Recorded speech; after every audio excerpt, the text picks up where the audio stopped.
بسم اللہ الرحمن الرحیم الحمدللہ رب العالمین والصلاة والسلام علی سید المرسلین اما بعد فاعوذ باللہ من الشیطان الرجیم بسم اللہ الرحمن الرحیم ان اللہ وملائکتہ یصلون علی النبی یا ایہا الذین آمنوا صلوا علیہ وسلموا تسلیما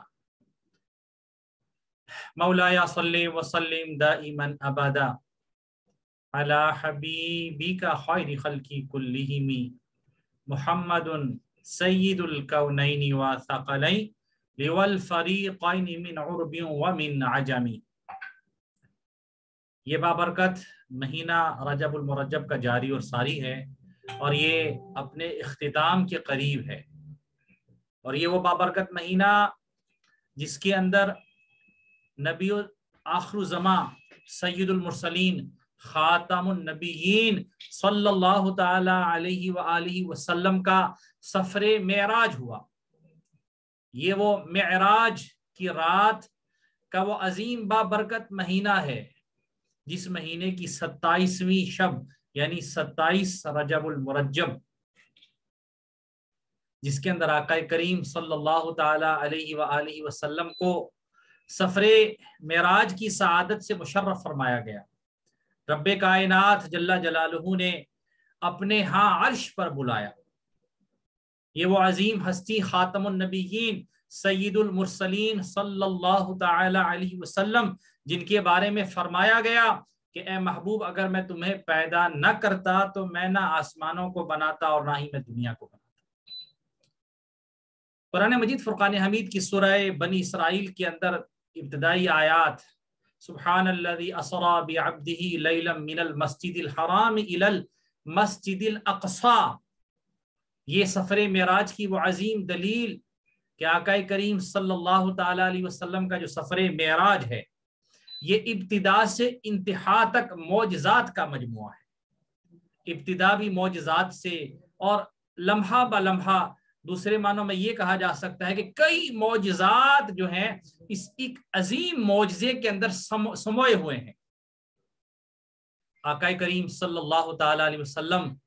کا جو سفر معراج کا آغاز ہوتا ہے وہ مکہ مکرمہ کے اندر سیداتنا ام ہانی رضی اللہ تعالی عنہا، جو کہ نبی کریم صلی اللہ تعالی علیہ وسلم کی پھپھی جان ہیں، ان کے گھر سے مطلب سفر معراج کا آغاز ہوتا ہے۔ آقا کریم صلی اللہ تعالی علیہ وسلم رات میں آرام فرما ہے کہ رات کے ایک پہر کے اندر سیدنا جبریل امین علیہ السلام حاضر خدمت ہوتے ہیں، اور اس کے بعد آقا کریم صلی اللہ تعالی علیہ وسلم کو مکہ مکرمہ کی وہ عظیم مسجد جسے مسجد الحرام کہا جاتا ہے یعنی خانہ کعبہ، وہاں لایا گیا۔ تو یوں سفر معراج اگرچہ تفصیل کے ساتھ جو ہے وہ علماء نے بیان کیا، ہم اختصار کے ساتھ حصول برکت کی نیت کے ساتھ انشاءاللہ چند مخصوص پوائنٹس کے حوالے سے اس کو سماعت کریں گے۔ واقعہ معراج، اس کے بارے میں اختلاف ہے کہ یہ کس وقت ہوا، یعنی جب نبی کریم صلی اللہ تعالی علیہ وسلم نے اعلان نبوت فرمایا۔ اعلان نبوت آپ صلی اللہ تعالی علیہ وسلم نے 40 سال کی عمر میں فرمایا۔ تو علماء بیان فرماتے ہیں کہ اعلان نبوت کے 11 سال کے بعد یا 12 سال کے بعد جو ہے یہ سفر معراج ہوا۔ سفر معراج نبی کریم صلی اللہ علیہ وسلم کو جب خانہ کعبہ لایا گیا تو آقا کریم صلی اللہ تعالی علیہ وسلم کا جو سینہ مبارک ہے اسے چاک کیا گیا اور نور اور روشنی اور ایمان سے مزید تقویت کے ساتھ بھر دیا گیا۔ علماء بیان فرماتے ہیں کہ نبی کریم صلی اللہ تعالی علیہ وسلم کا جو شق صدر ہے یہ 4 مرتبہ ہوا۔ اس کے بعد آقا کریم صلی اللہ علیہ وسلم کا سفر شروع ہوتا ہے۔ آپ صلی اللہ تعالی علیہ وسلم نے 5 قسم کی سواریوں پر جو ہے وہ اس سفر معراج کو مکمل فرمایا۔ ہر سفر معراج کا آغاز ہوا حضرت موسیٰ علیہ الصلوۃ والسلام کا جو مزار مبارک ہے وہاں پر اس کے قریب سے گزر ہوا تو حضرت سیدنا موسیٰ علیہ الصلوۃ والسلام کو نماز پڑھتے ہوئے دیکھا۔ یہ دیکھیے کہ ہر پہلو ہی معجزے سے مزین ہے، لیکن اگر کوئی شخص تیز رفتار گاڑی کے اندر، ٹرین کے اندر سفر کر رہا ہو تو جو گاڑی یا ٹرین ہے اس کے جو شیشے ہیں باہر کا جو منظر ہوتا ہے وہ تھوڑا سا دھندلا ہو جاتا ہے۔ بعض اوقات اگر کہیں وہ شہر سے گزر رہا ہے تو بلڈنگیں وغیرہ بھی اس کو معلوم ہوتی ہیں، لیکن اگر گاڑی کی سپیڈ 100 سے اوپر ہو تو اگر باہر کھڑا ہوا شخص یہ تو محسوس ہوتا ہے کہ باہر کوئی تھا، لیکن اس کے چہرے کو اتنی سپیڈ سے پہچاننا آسان نہیں ہے۔ نبی کریم صلی اللہ تعالی علیہ وسلم کا، کیونکہ یہ واقعہ معراج کئی معجزات کا مجموعہ ہے، حضرت سیدنا موسیٰ کلیم اللہ علی نبینا و علیہ الصلوۃ والسلام کو قبر مبارک کے اندر نماز پڑھتے ہوئے دیکھا، پہچانا، اور یہ بھی اس کیفیت کو بھی پہچانا کہ حضرت سیدنا موسیٰ کلیم اللہ علی نبینا و علیہ الصلوۃ والسلام نماز ادا فرما رہے ہیں۔ سبحان اللہ۔ آقا کریم صلی اللہ علیہ وسلم کا یعنی وہ براق کا وہ سفر جس کے بارے میں کہا جاتا ہے کہ جہاں ایک بظاہر ایک انسان کی جو نگاہ ہے، حد نگاہ جسے ہم کہتے ہیں، جہاں ختم ہوتی ہے وہاں اس کا دوسرا قدم جاتا تھا۔ اتنی سپیڈ کے اندر آقا کریم صلی اللہ تعالی علیہ وسلم نے مکہ مکرمہ زاد اللہ شرفہم و تعظیمہ سے مدینہ منورہ زاد اللہ شرفہم و تعظیمہ کی طرف جاتے ہوئے قافلوں کو بھی ملاحظہ فرمایا۔ آقا کریم صلی اللہ تعالی علیہ وسلم یوں اپنے سفر کا جہاں آغاز فرمایا خانہ کعبہ سے، اور اس کے بعد پہلے آسمان، پھر دوسرا آسمان، پھر تیسرا آسمان، پھر چوتھا اور پانچواں اور چھٹا اور پھر ساتواں آسمان، پھر اس کے بعد سدرۃ المنتہا۔ ہر آسمان پر کسی نہ کسی نبی علیہ الصلوۃ والسلام سے ملاقات کا شرف حاصل کیا،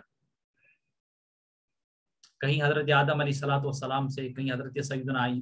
ہارون علیہ السلام سے، کہیں حضرت سیدنا یحییٰ علیہ الصلوۃ والسلام سے، کہیں حضرت سیدنا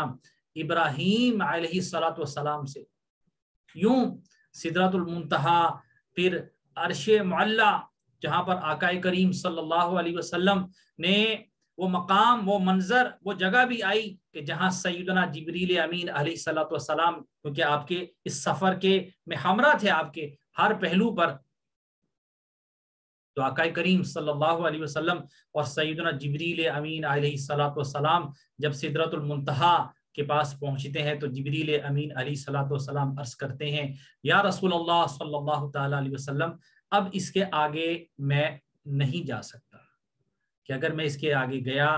تو یہ نور کا وہ عظیم مقام ہے کہ اگر میں آگے بڑھا تو میں جل جاؤں گا۔ تو نبی کریم صلی اللہ تعالی علیہ وآلہ وسلم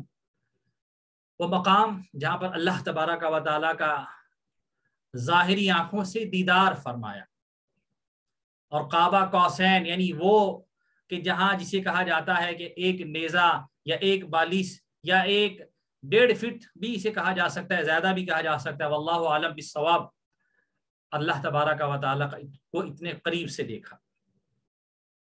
یہ وہ عظیم مقام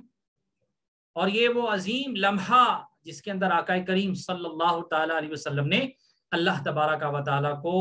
جسم کی ظاہری آنکھوں کے ساتھ دیکھا۔ پیارے آقا رحمت دو عالم صلی اللہ تعالی علیہ وسلم کو اس عظیم شب جو عظیم تحفہ امت کے لیے ملا وہ نماز ہے۔ نماز بھی اس کے بھی ایک تفصیلی واقعہ ہے کہ کس طرح وہ 50 ہوئیں، پھر 5 کم ہوتی چلی گئیں، اور اس کے ساتھ ساتھ جو ہے وہ آخر 5 پر جو ہے وہ اس کا نبی کریم صلی اللہ علیہ وسلم نے ارشاد فرمایا کہ اب مجھے حیا آتی ہے اللہ کی بارگاہ میں جاتے ہوئے، اور امت کے لیے یہ 5 نمازوں کا جو تحفہ ملا، جو 5 پڑھے گا اسے 50 کا ثواب مل جائے گا۔ تو یہ کتنی بڑی سعادت کی بات ہے، اور اس امت کے لیے کتنا عظیم تحفہ ہم سب کو ملا کہ آقا کریم صلی اللہ تعالی علیہ وسلم معراج کی شب تو یہ تحفہ ہمارے لیے لے کر آئے، لیکن پیارے آقا رحمت دو عالم صلی اللہ تعالی علیہ وسلم نے نماز کو مومن کی معراج قرار دیا۔ لہذا نماز وہ عظیم تحفہ جس کے بارے میں قرآن مجید فرقان حمید کے اندر سب سے زیادہ تاکیدی احکامات ملتے ہیں، نماز پڑھنے کے حوالے سے اقیموا الصلاۃ وآتوا الزکاۃ کی کم و بیش کئی آیات جو ہیں وہ نماز کی فرائض کے ساتھ ساتھ ایک مسلمان کو نماز پڑھنے کا بھی ہمیں جو ہے حکم ملا ہے۔ احادیث مبارکہ کے اندر بھی اس کے تاکیدی احکامات ہیں کہ جو ایک جان بوجھ کر ایک نماز چھوڑ دیتا ہے تو جہنم کے دروازے پر اس کا نام لکھ دیا جاتا ہے۔ تو ایک مسلمان ہونے کی حیثیت سے، ایک امتی ہونے کی حیثیت سے ہم سب پر یہ لازم ہے کہ ہم اللہ تبارک و تعالیٰ کی بارگاہ کے اندر پانچ وقت جو ہے وہ سر بسجود ہوں، یعنی 5 وقتہ نماز کو ادا کرنے کا ذہن بنائیں، اور اسی میں ہماری عافیت ہے۔ اور اسی کے بارے میں حدیث پاک میں فرمایا گیا کہ کل بروز قیامت سب سے پہلے جو سوال ہوگا وہ نماز سے متعلق ہوگا۔ نماز وہ عظیم تحفہ جہاں اسے مومن کی معراج قرار دیا گیا، وہاں دین کا ستون، دین کا پلر بھی قرار دیا گیا۔ اللہ کریم ہم سب کو 5 گانہ نماز پڑھنے کی توفیق عطا فرمائے اور اس پر مرتے دم تک استقامت عطا فرمائے، اور 5 وقتہ جو نماز ہے یہ با جماعت ادا کرنے کی توفیق عطا فرمائے۔ جماعت کے ساتھ نماز پڑھنے کے بارے میں حدیث پاک کا مفہوم ہے کہ جو بندہ جماعت کے ساتھ نماز پڑھتا ہے تو گویا اسے 27 گنا زیادہ ثواب ملتا ہے۔ تو لہٰذا ہر مسلمان مرد کو یہ چاہیے کہ وہ با جماعت نماز کا اہتمام کرے، مسجد کے اندر اپنی قریبی مسجد میں جائے، نماز کا اہتمام کرے۔ یہ جہاں باعث برکت ہے وہیں ہمارے لیے گناہوں کے کفارے کا باعث بھی ہے کہ ایک نماز سے دوسری نماز کے اندر جو ہے جو انسان سے گناہ صادر ہوتے ہیں تو اللہ تبارک و تعالی نمازوں کی برکت سے اس کے ان گناہوں کو مٹا دیتا ہے۔ تو ان گناہوں سے مراد گناہ صغیرہ ہے، گناہ کبیرہ مراد نہیں ہے۔ تو گناہ صغیرہ ایک نماز پڑھی جیسے ظہر پڑھی ہے تو اس کے بعد جب ہم عصر پڑھیں گے تو اس دوران جو گناہ صغیرہ صادر ہوئے وہ اللہ تبارک و تعالیٰ کے فضل و کرم سے انشاءاللہ عز و جل نمازوں کی برکت سے معاف ہو جائیں گے۔ البتہ جو گناہ کبیرہ ہیں ان کی معافی کی مختلف صورتیں علماء نے بیان فرمائی ہیں۔ اللہ کریم ہم سب کو 5 وقتہ نماز پڑھنے کی توفیق عطا فرمائے، شریعت کی اتباع کرنے کی توفیق عطا فرمائے۔ اس بابرکت شب آقا کریم صلی اللہ تعالی علیہ وآلہ وسلم نے اس جو جنت کے مناظر دکھائے گئے، جو جہنم کے مناظر دکھائے گئے، جنت کے مناظر کے اندر مومنین کو جن جن انعامات سے مشرف کیا گیا، اللہ کریم ہمیں ان انعامات کو دنیا میں اپنانے کی توفیق عطا فرمائے، اور وہ عذابات جن کا تذکرہ ہمیں کتب حدیث کے اندر ملتا ہے اللہ کریم ہم سب کو ان عذابات سے، ان گناہوں سے بچنے کی توفیق عطا فرمائے۔ آمین بجاہ نبی الامین صلی اللہ تعالی علیہ وآلہ وسلم۔